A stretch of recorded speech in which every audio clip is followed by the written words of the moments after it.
هذا ابو فهد ايضا يذهب مع والدته، وهذا شيء ميزه انه الاتحاد عمل شيء جيد انه جاب كل عائلات اللاعبين، وهذا الشيء يعني نفتخر نشوف الاشياء.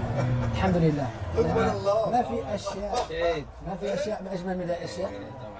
محمد انا اولادي جو فقط ل3 مباريات. لا مدد لا مدد وشخل انا مش عارف كيف راح اقنعهم انهم لا راح تدفع راح يقعدون ان شاء الله ويستمرون. والدتي ابو فهد في هذه اللقطة الجميلة جدا. يقال دائما الإنسان يريد أن يكون أفضل من الجميع إلا من أبنائه، يريد فقط من أبنائه أن يكون أفضل منه.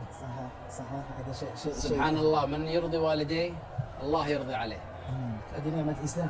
سبحان الله. يعني شوف تتبع الإنسان الناجح تجد أن وراه في أم وأب هو بار بهم ومرضي الله سبحانه وتعالى عن طريقهم. ترى هذه كلها رسائل، وهذه كلها درس مجانية للجميع. الشباب من هو بار بوالديه الله سبحانه وتعالى يجازيه كل الجزاء.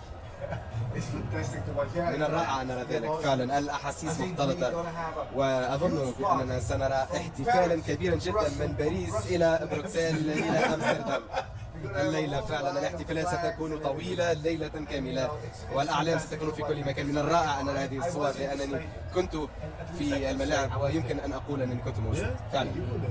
كنتم هنا أيضا أليس كذلك؟ أنتم كنتم جزءا من هذا أليس كذلك؟ كيف ستكون ردة فعل الملك بعد ذلك؟ أكيد أنا سعيد الملك وفخور بأبنائه وهم يحققون هذا الإنجاز التاريخي. وكان دائما هو متبع للاعبين. أكيد هناك اتصالات مع اللاعبين ومع المسؤولين عن المنتخب. بالعكس يشرف الكرة المغربية ويشرف كرة